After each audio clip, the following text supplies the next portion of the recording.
I'm going to tell you some things today that I genuinely wish someone had sat me down and said when I was 22. Not to scare you, not to be cynical, just because the gap between what people tell young men their 20s will be like and what they actually are, that gap is enormous, and nobody benefits from walking into the most important decade of their life completely unprepared. So here it is, honest, direct, no softening. The first hard truth is this: nobody is coming to save you. Not your parents, not your employer, not the system, not a mentor who's going to appear and hand you the roadmap. The older you get, the more you realize that most of the adults who seemed like they had it figured out were just improvising and hoping for the best. There is no arrival point where someone hands you the instructions. There is no moment where the path becomes obvious. You are going to have to figure an enormous amount of this out yourself, in real time, while also handling everything else. And the men who do well in their 20s are almost always the ones who accepted that early, who stopped waiting to feel ready and started moving anyway, who understood that clarity comes from action, not from thinking about acting. Waiting to feel ready is how you waste the whole decade. Second hard truth. Your 20s are not a dress rehearsal. There's this idea, and I think social media has made it worse, that your 20s are for figuring out, messing around, keeping your options open, that the real life starts later, that the choices you make now don't really count yet because you're still becoming whoever you're going to be. That is one of the most expensive lies you can believe. The habits you build in your 20s become the defaults of your 30s. The financial decisions you make or avoid making in your 20s compound in both directions for decades. The fitness you build or neglect right now has a physical cost that shows up later in ways you won't enjoy. The relationships you invest in or take for granted set the template for how you relate to people for years. None of this means you can't course correct. You can always course correct. But the idea that your 20s are consequence-free is a story that costs people enormously, and they usually only figure that out in their 30s, looking back. Third hard truth, and this one is uncomfortable. Most of your competition isn't working as hard as you think. I know that sounds like empty motivation. It isn't. It's practical information. The average person in their 20s is spending somewhere between 3 and 5 hours a day on their phone. They're consuming content, scrolling, watching other people live.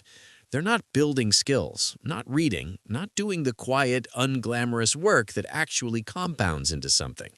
Which means if you just decide, really decide, to spend even one focused hour a day on something that matters, you are already ahead of the majority.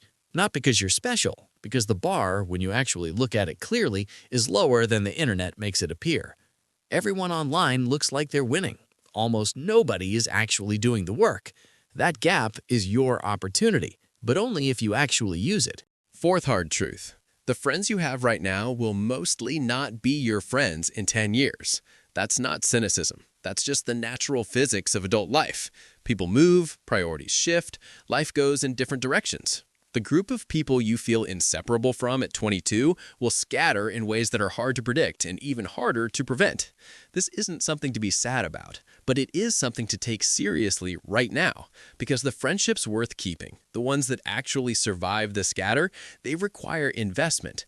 They require you showing up consistently, being genuinely present, doing the maintenance that most people don't do until it's too late and the distance is already too wide.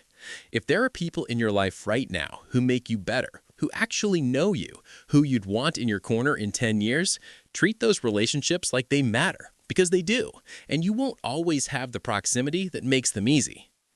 Fifth hard truth: comparison is going to be the single biggest drain on your energy this decade, and you will have to fight it consciously because it won't stop on its own. Someone from your school is starting a company. Someone your age just bought a flat. Someone who seemed less capable than you is somehow further ahead. And every time you see it, there's this low-level corrosive feeling that you're behind, that you're missing something, that everyone else got a memo you didn't receive. Here's what I want you to understand about that feeling. It is lying to you every single time. You are not seeing their full picture. You're not seeing the debt, the anxiety, the private doubts, the things they sacrificed to get whatever you're comparing yourself to. You're comparing your internal experience, your fears, your uncertainty, your behind-the-scenes reality, to their external highlight. That is not a fair comparison. It was never a fair comparison.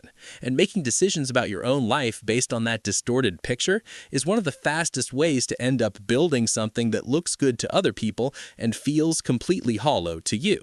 Your life is not a race. There is no universal finish line everyone is running toward.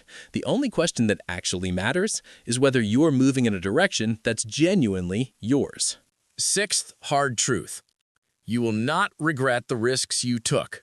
You will regret the ones you didn't. I have never once met someone in their 30s or 40s who said, "I wish I'd played it safer in my 20s. I wish I'd stayed in the comfortable job longer. I wish I'd waited more before trying the thing." The regrets are almost always the inverse. I wish I'd started earlier. I wish I'd cared less about what people thought. I wish I'd taken the leap when I had less to lose. And here's the thing about your 20s specifically. You have less to lose right now than you ever will again. No mortgage, probably. Fewer dependents. More flexibility, more time to recover if something doesn't work. The cost of failure right now is lower than it will ever be in your life. That's not pressure. That's permission. Seventh hard truth. Last one. How you treat your body right now matters more than you think. I know everyone says this, and when you're 23 and your body just absorbs everything without complaint, it feels completely theoretical. It isn't theoretical.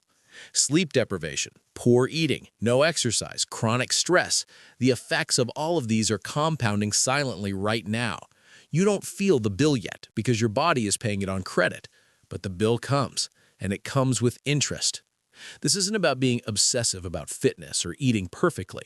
It's about the basics. Move your body consistently. Sleep like it matters. Eat in a way that gives you energy rather than draining it.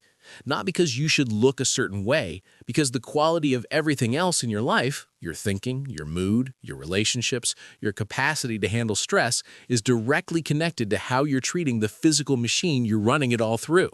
Your body is not separate from your ambitions. It is the vehicle for all of them. Treat it accordingly.